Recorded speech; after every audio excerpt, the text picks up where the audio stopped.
Hello and welcome to Let's Talk Azure podcast with your host Sam Foote. And Armstrong. If you're new here, we're a pair of Azure and Microsoft 365 focused IT security professionals. It's episode 14 of season 6. Alan and I recently had a discussion talking about ScubaGear, the Microsoft 365 assessment tool developed by the Cybersecurity and Infrastructure Security Agency, also known as CISA, as part of the Secure Cloud Business Applications, also known as SCuBA, project. Here are a few things that we covered. What is ScubaGear and how can it benefit your organization? What's the need for ScubaGear? How does it work? And the practical applications and best practices and how we've seen it being used. We noticed that a large number of you aren't subscribed. If you do enjoy our podcast, please do consider subscribing. It would mean a lot to us for you to show your support to the show. It's a really great episode, so let's get started. Hey Alan, how are you doing this week? Hey Sam, not doing too bad. How are you? Yeah, good, thank you. Good, thank you. Anything new in cybersphere that's particularly interesting over the past couple of weeks? I think there's been a bit more coming out from the M&S and that attack kind of thing. I think they're investigating a third party now as well. Whether that's the way that they sort of got into them, I think is the next information that's sort of coming out. It's not suggested that is the in, but I think it's just the next port of call, if that makes sense. Yeah, I haven't really been keeping too many. I haven't really heard much, to be totally honest with on that side of things. It's cooled off a little bit for me, I would say. So, but are they all operational again? I don't know. I rarely order stuff from like M&S. Unsure. The website was working the other day. Yeah, I went into the co-op near me today, and it looked like I had more stuff in it than the last time I went in there. So I assume that something was maybe better. So mine hasn't been too bad, but it's probably not as big as the one near you. So yeah, it's not like a co-op. It's like a supermarket that's pretending. Well, a co-op that's pretending to be a supermarket, basically. Yeah, I haven't really. I did see. Have you tried hybrid modern authentication yet? I did see that today. Or was that yesterday? No, it's on my radar. Yeah, I'm going to give that a try once I get because that's quite a cool change, to be totally honest with you. So it is. You just got to remember. You got to make sure that your VM has a TPM to store it if you do it the recommended way. Yeah, so, good shout. So I think that's going to be the sticking point. Yeah. Well, I say that, but then I suppose modern OSs now require TPM. Like 2025 things like that. So actually, it might be all right. Yeah. But... Okay, Alan, how many 2025 machines have you seen in the wild? I'm gonna say 2022 as well, but 2025. Okay, sorry. Okay. I just chose the latest one, but sorry. Yeah, 2022 probably onwards. So I've seen quite a few 2022s. I've seen an organisation have all their domain controllers at 2022 as well. Okay, fair play. Which is obviously a rarity, but yes. I don't believe you, Alan. I want to see proof. No, I'm only messing. Because it wasn't it that Defender 2025 didn't support Defender until the other day. I don't think. Or it should be the other way around. Windows Defender was probably on it. It's probably the MDE part of it, maybe. Yeah, MDE. But so well. No, but yeah, I just saw that I just thought that would be a really good change because that whole process before was a bit legacy, shall we say? So yeah, so I think that's the only thing I've really seen, to be honest with you. Yeah, no, the only thing obviously next week is InfoSec Europe in the UK. Oh yeah, why do you want to talk about that, Alan? Well, I'm gonna I'm gonna be there Tuesday to Thursday. On the Thursday, yeah, on the supporting the organisation, ITC that I work, the organisation I work for, as we've got a stand on the Microsoft sort of stand, sort of subcontracting, subletting on the.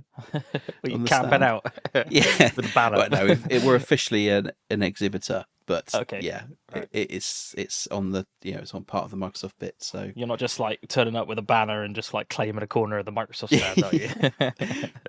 Like yeah, I've squatting. seen I know of some organisations that have done that. Like they just said we couldn't. It was so expensive. We just wearing t-shirts, things like that, and then just posting on LinkedIn Yeah. and X and things like that, and say we're here. Come and chat to us. We're now here. You if they need hover. you know like those walking billboards that you see, Yeah, people advertising like sandwich shops and things like that, right? You need one of those, but you need it like full height so that you can just stand in it and land it on the ground, and then you just stay there for a while until you get moved on, basically. yeah, So, no, yeah. nice, But yeah, I'm going to be there. So nice, nice. That should be really good. It's pretty big, isn't it? Well, especially yeah, in Europe. Like, as in, I'm not sure if it is the biggest, but it is pretty big, I would say. So no, should be fun.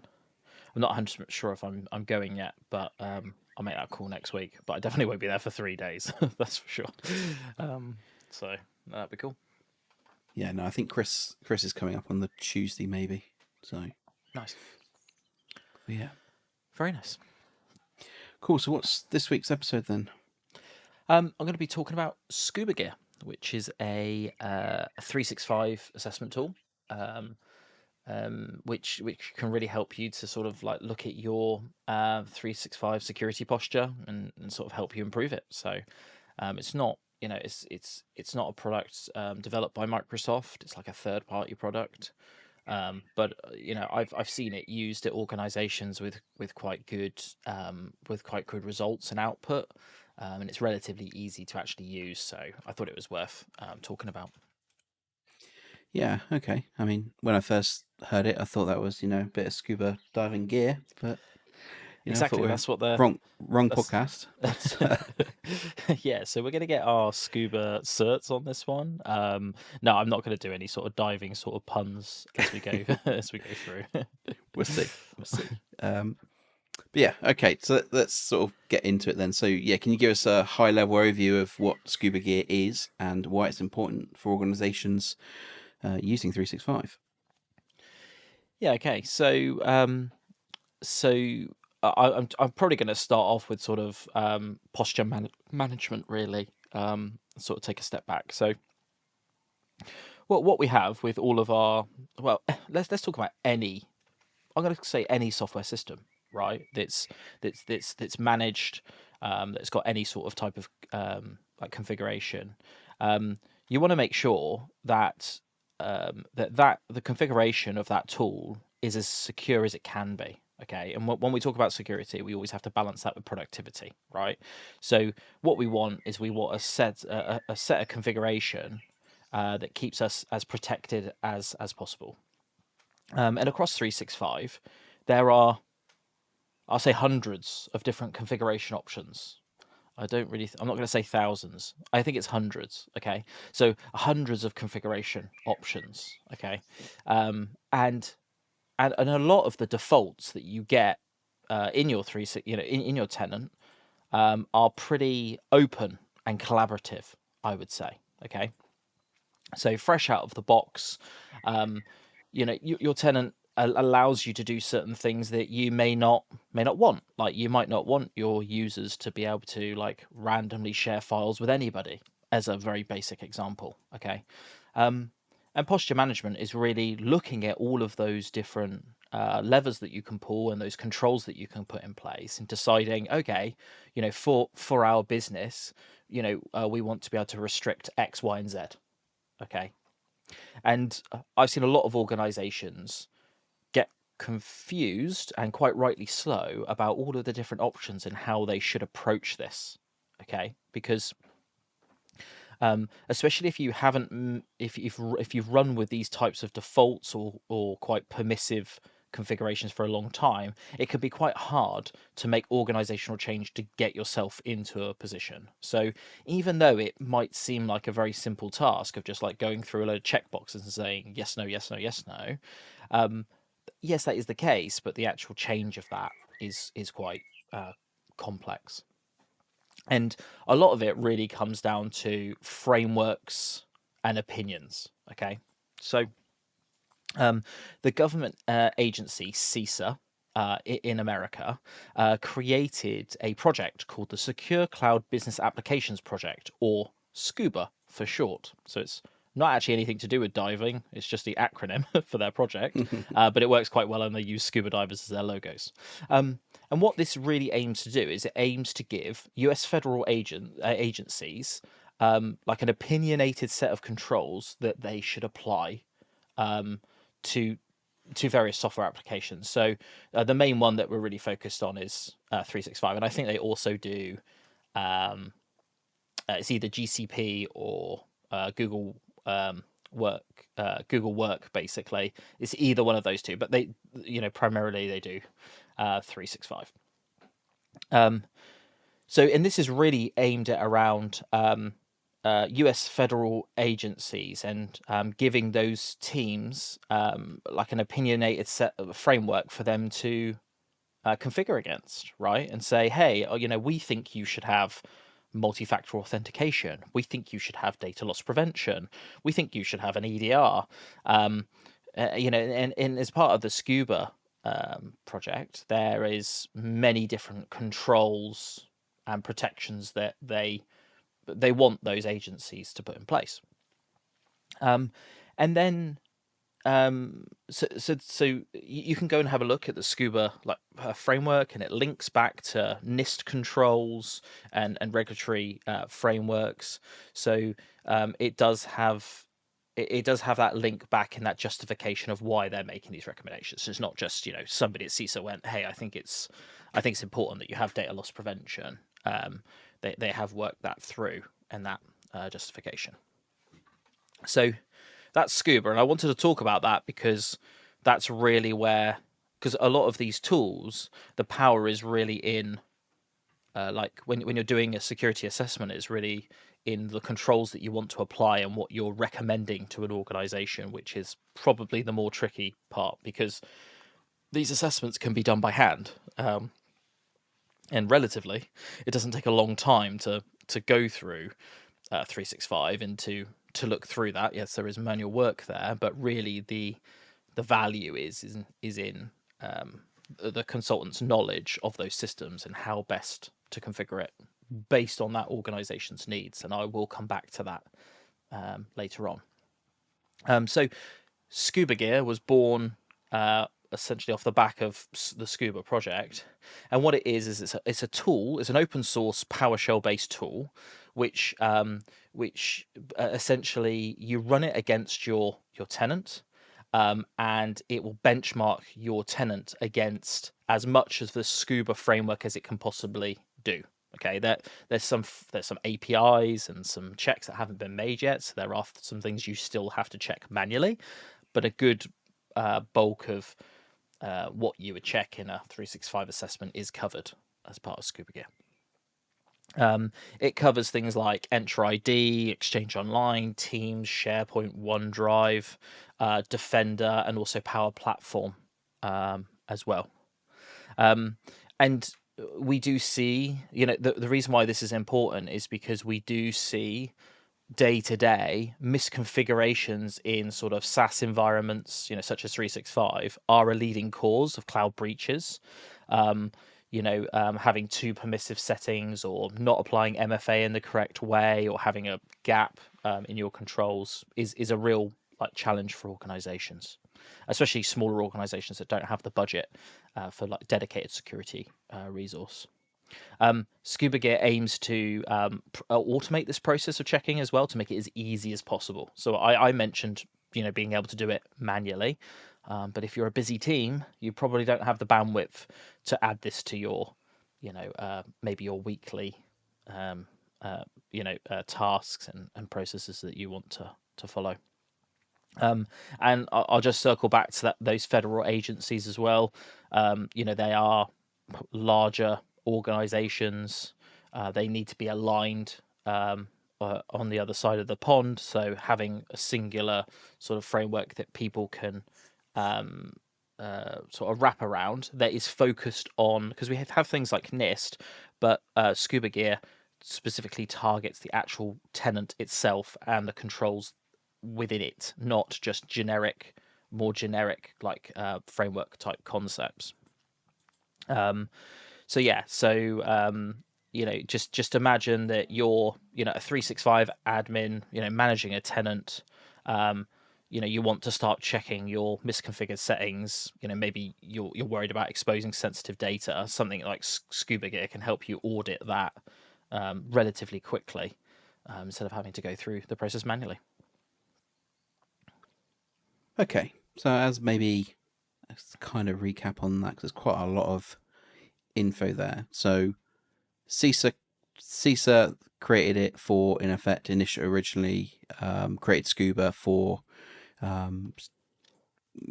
governments, in effect, to help with having that opinionated view of how they should probably configure things in a secure way. ScubaGear is, in effect, the mechanism to be able to automate some of those checks against that framework, using PowerShell to give you an output of where you are and things like that. And the problems that it sort of resolves around a Microsoft 365 tenant is checking for those misconfigurations that you may not know you've done. You're looking at your posture of 365, so more, a bit more of an enhanced view of the secure score kind of thing. Is that fair to say? Yeah, I would say so. And comparing it to secure score is a really good sort of analogy, really. And you could probably challenge ScubaGear in saying, why don't we just use secure score? And I think it does really come down to the I'll call it like the opinions and guidance of these frameworks, right? And what they're trying to achieve and what level they're trying to get people to. I would say that SCuBA is very like results orientated. I'm not saying that Secure Score isn't like that, but there is also a marketing element to Secure Score as well, which isn't wrong. And I'm not saying that any of their recommendations are, well, some of them are wrong, but I'm not saying that generally across the board it's bad. But what I like about this is it's like a third party that's validating some of the same recommendations, right, that Microsoft's giving you. It might be like, phishing resistant MFA for your privileged users, just in time role assignment, those types of recommendations. Now, if Microsoft is selling you like an Entra P2 feature, it's hard for them to stay on the unbiased side of those recommendations, right? So you've essentially got a branch of US government saying, no, we also endorse Entra P2 features such as just-in-time privileged access. We think that you should implement this at a minimum for your privileged roles. Like it's P2, I mean, for privileged roles, but if you see what I'm saying, like there is like a third party reinforcing those. It's almost sort of a partial validation of those recommendations, and that 100%. Yeah. it's not necessarily a marketing or an uplift, reason for it being there kind of thing. It's actually saying, no, it is needed. You should do this. This is the only way to do it in the Microsoft ecosystem. Yeah, if you like, and it does track back to things like NIST, right? So it says if you want to be compliant with NIST control XYZ, then you need to put this in place in the 365 in order to satisfy that technical control, right? So it doesn't just give you the, like something quite high level, like the organization should protect sensitive data. It then goes and says, okay, no, you need DLP policies, you need your external sharing configured correctly, you need B2B collaboration. It goes through all of those different actual levers that you need to pull and links it back. Okay, cool. Can you give us some examples then of common misconfigurations ScubaGear sort of catches? Yeah. So yeah, I would say when you run ScubaGear, you do get an output, and I'll talk about those outputs in a bit more detail further on. But those different areas that I talked about, so things like Entra ID Exchange, Defender, Teams, SharePoint, OneDrive, you essentially get a report or a sectioned report for each of those. On the Entra side, there's a huge focus on things such as authentication methods, MFA, phishing resistant MFA, conditional access, B2B collaboration, P2 features such as identity protection, just-in-time privileged roles and activation of privileged roles. And when it does talk, it sort of starts its recommendations that under the assumption that you're running like an E3 or similar type license, right? And then it will talk about, like, if it doesn't see something like PIM being used, it will say that, hey, this is a P2 feature and you're not licensed for it. So it won't try and hide the fact that you don't have it.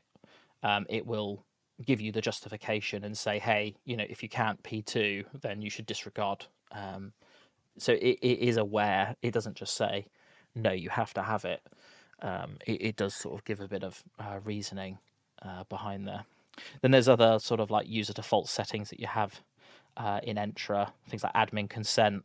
So it does cover a good amount of Entra. I think the only things it doesn't take, I wouldn't say it takes conditional access that far. So if you've got an organization that hasn't really started with conditional access, there's a lot more that you could recommend there than what they cover. I think it's like legacy auth and device code flow, but there's other things that you could add to this. If you were actually doing a conditional access implementation, things like Teams, SharePoint, and OneDrive is all around collaboration and sort of data security from a sort of collaboration perspective. So things like default permissions sharing in SharePoint and OneDrive. And then sort of Teams policy and B2B collaboration is covered there.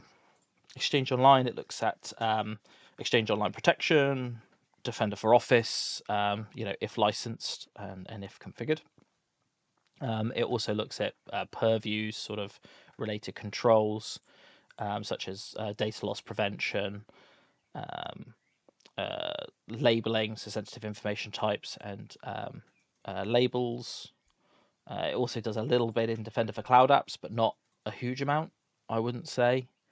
So it does cover. It does DLP and also other sort of admin-related user defaults in Power Platform as well. So it does cover a good range of different areas and controls. I haven't covered everything. There are I don't know exactly how many controls there are, but there's got to be at least 100, I would say. Yeah. There's got to be, maybe even more than that. Okay. Yeah, it sounds wide-ranging, and like you said, that's some of the common ones that you sort of talked about then. Okay, can you give us a walkthrough then on, I guess, how ScubaGear actually works under the hood, and what an admin may need to do to get it set up? Yeah, so it uses a set of PowerShell scripts to query like various different 365 APIs, mainly via Graph. So it does need a set of permissions. You can run it either in, you can either run it as an application and give it sort of delegated access. There are lists of permissions that it needs from that. It can also run under your user context as well. And you can give yourself like a quite ranging, like a global reader role. If you're doing it internally, that shouldn't be an issue for you.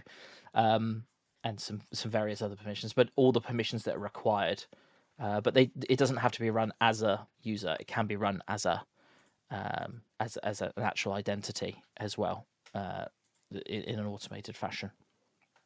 And what it does is it uses Open Policy Agent, which is like another third open source tool that is used to define and benchmark against policies. So it uses that under the hood to do the comparison of like, I've seen this data, this is my policy, does this data match this policy, and is it, good or not? And then what it'll do is it'll output various formats that you can then access. So it's got a full HTML report that is opened automatically. Once you've run it, you also get JSON and CSV formats. So if you want to do some further automation, you've also got the underlying data just in the folder that you essentially run it from.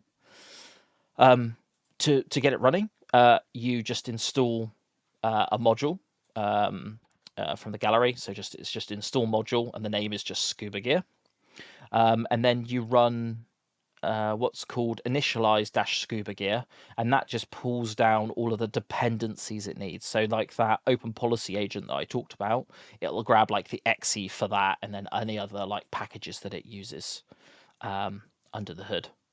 And as I said, then it's really up to you how you want to run it. If you run it in interactive mode with your credentials, when you run it, you just invoke ScubaGear, and you can decide which products you target, like Entra, Exchange Online, or Teams, or you can just get it to run against everything. It'll prompt you to log in with your credentials, and you just sign in. It can sometimes ask you to sign in a few times. But if you're not, if you're using a non-interactive mode, such as using a service principal, with appropriate Graph API permissions, and they are listed in the GitHub repo, you can just make sure that you can do you can just provide those credentials in the documentation, and it can just run automatically. The real tricky part is really the permissions. Okay, so if you're running an interactive mode and you do have quite wide-reaching permissions, like let's say you're a global reader, it's trivial because you've got essentially the vast majority of what you need, except for some Power Platform stuff. But if you do want to run in non-interactive mode, so as a service principal, there are quite a few to get yourself to a least privileged position. If you want to set it up, I'll say like properly, and I'm using air quotes once I say that. If you want to set it up properly, they do have a list of least privileged roles and permissions that you need, and getting that in a larger organization, that can be actually quite hard to get access to, right? If you're in a small organization, it might just be like, one or two people in IT approving that, right? But if you want like a service principal created with a larger organization with quite wide-ranging Graph API permissions, that can be a bit of a process to, get yourself through. So, do you think that's the main challenge for admins is the permission side, or is there any other gotchas or challenges, when trying to that admins need to watch out for? The thing is, you can sometimes have issues with like restrictions of PowerShell, but that doesn't really normally occur with admins. Admins are usually pretty they treat themselves quite favorably when it comes to their endpoints, right? So I want to say that in a way that didn't make them sound like they were doing something wrong. But so I don't think actually running, and it's part of the gallery, so it's really easy to get access to, ScubaGear. And I think also the other part of it is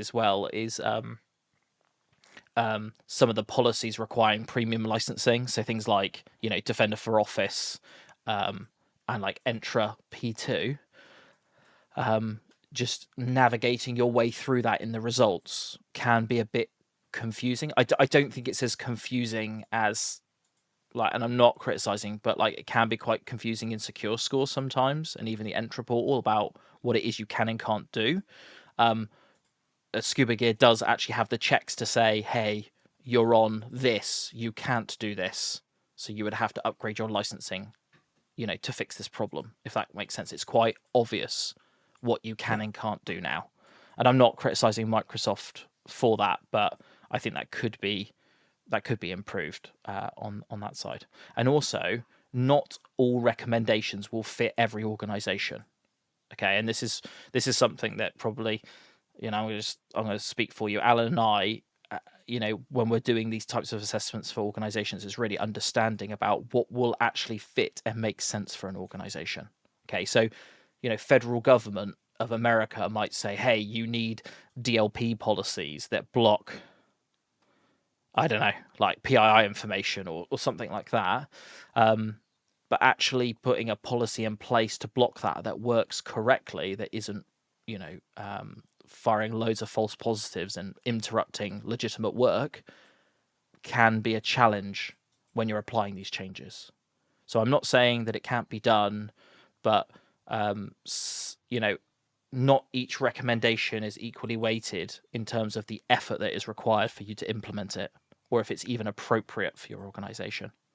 So if you are benchmarking yourself with your organization, it might be applicable for you to push back and say, no, we need to accept this risk because us putting a mitigation in place is like too mental for our size organization, right? If it says like you've got to have full labeling on everything in encryption, and you've got to have Purview with E5 compliance capability. Let's just use that as an example. If you're a 2 or 3 person company, that's probably not going to happen, is it? Because your MSP is going to be running the show, even if you've got an MSP or just your mates helping you out. So I just, you've got to put it into context of the organization.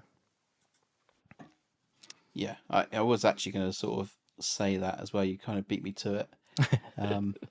In that, yeah, it's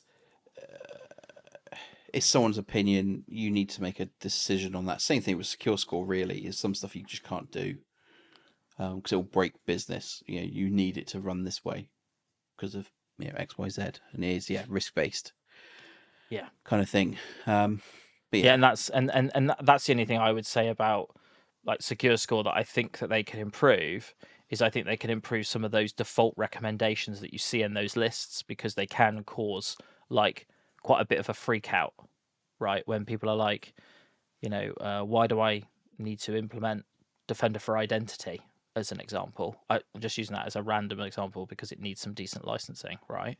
Where you don't have the license or it's not applicable. Do you see what I'm saying? Like some of those default lists can be a bit scary for people. Yeah. Well, Defender for Identity, like you said, is actually a good one because you might have an organization that doesn't have Defender Identity. Now covers a bit more, but the recommendation is, enable the Defender for Identity on your domain controller and your Entra only.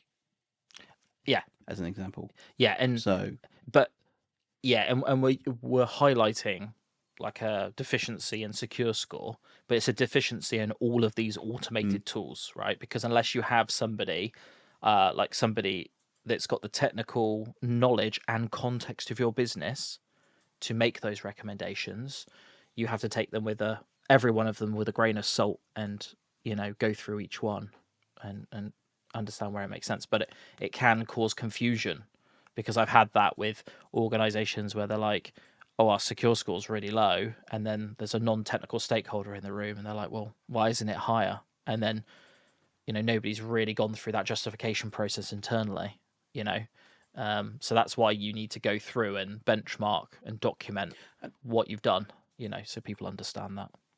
Yeah, and the same thing I expect with this one as well, is if you've got third-party tools in front, then you're not 100%. Going to see configuration done, because the third-party tool in front of it, email is the main one there around Defender for Office and stuff like that. You may not have certain configuration because you've got a Mimecast, Proofpoint, etc. in front. Yeah, absolutely, 100%. And and I had that like recently with an organization that had exactly that, Mimecast in front, and if you just they hadn't done anything Microsoft side, or very little Microsoft side, which made sense because but they explained what they had on that side in terms of their email security controls, and it made sense. Like they had like identity impersonation, bulk spam filtering, the list goes on, X, Y, and Z. And the only thing is what's good on the SCuBA report is if you do have a Microsoft focused organization, it does break it down into those different email security sort of controls and security areas where it says like identity impersonation, domain impersonation, bulk spam, blah blah blah, and it breaks it down. So even if you are using something in front, it can be quite valuable because you can say, oh, okay, do I have impersonation protection in my Mimecast? So it can open that question up internally as well, because that could also be incorrectly configured. I'm not saying it is, but it's something else that has to be configured by a human, so it might be wrong or it might have been missed. Yeah, exactly. Okay, so how should organizations integrate ScubaGear, I guess, into their security workflows? And how are some of the best practices, and what are some of the best practices that you've seen? Yeah, so having a regular cadence for scanning I think is important, just for posture management in general. I think it's important for any organization to regularly benchmark themselves internally. I can't tell you what frequency you should do that at, because I don't know how much capacity you have, but monthly, quarterly, especially if you've got a tool to help automate a bulk of it, it can be really useful to see how you've drifted, from where you were, right? Because over time, especially if you don't have sort of a robust change control process in place, these configurations can drift, and new controls can come online, new attack vectors can be discovered. So it's important to sort of on a I would say a regular basis, but I'm not sort of talking like every few days or even every week to do that. And as part of that, you do need to review those policies as well. Look for changes in those standards, and understand what it is they're recommending to you.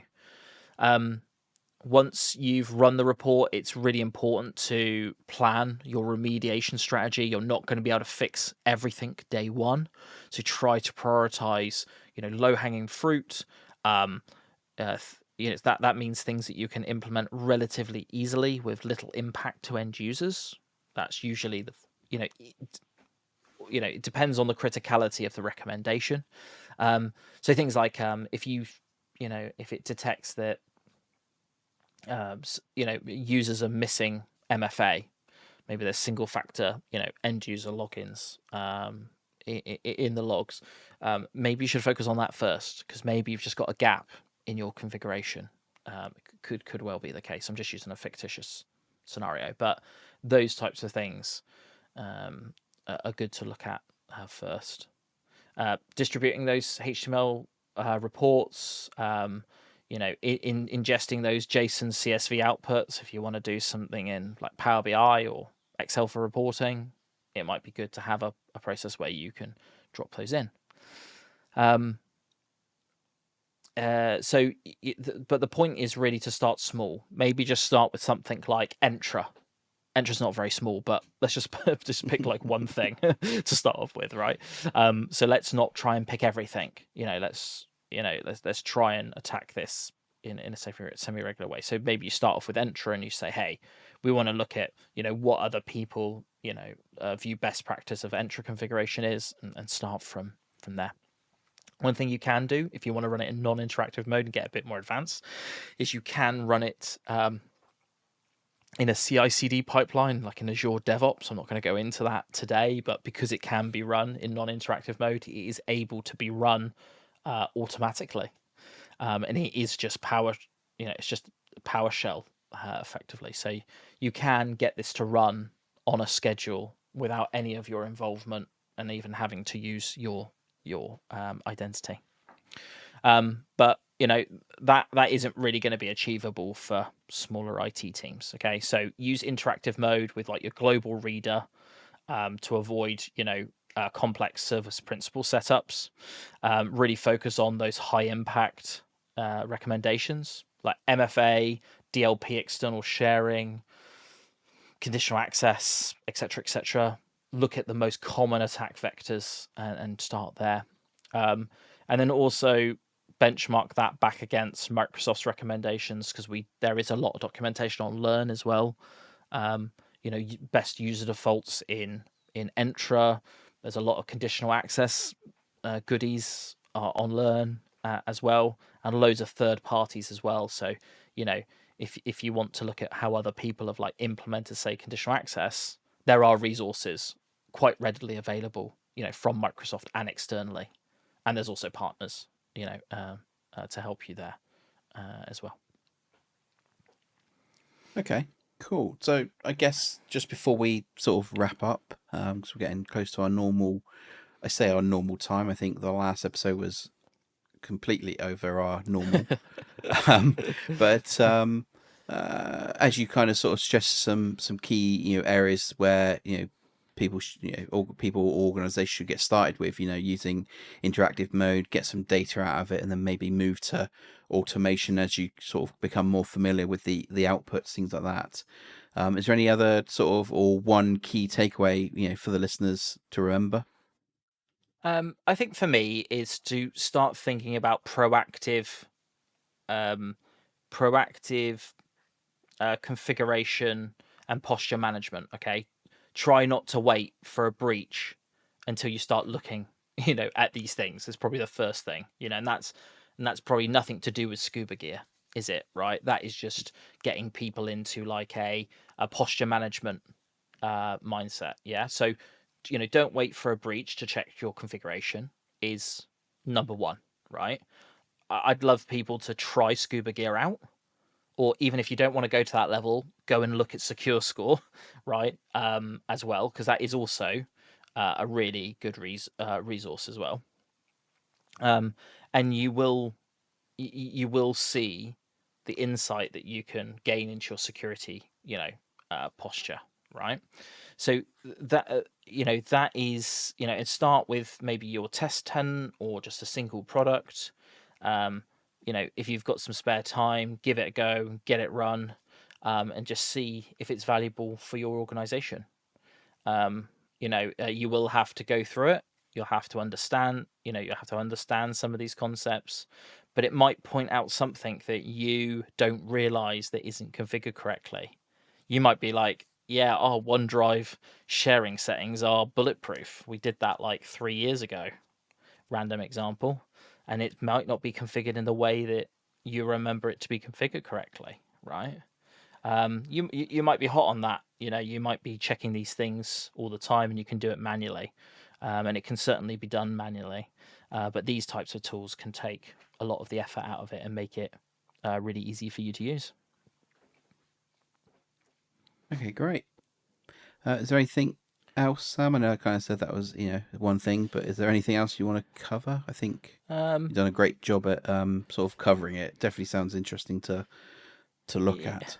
Yeah, and I know it's been defined by like essentially a federal agency, and it's aimed at US federal agencies, but really, a lot of organizations, any organization can use it to reduce their risk of cloud breaches caused by misconfigurations, and the recommendations that it gives, I would say, are relatively reasonable. Like, they're not like crazy, if that makes sense. It's not like it's all the things that we would recommend.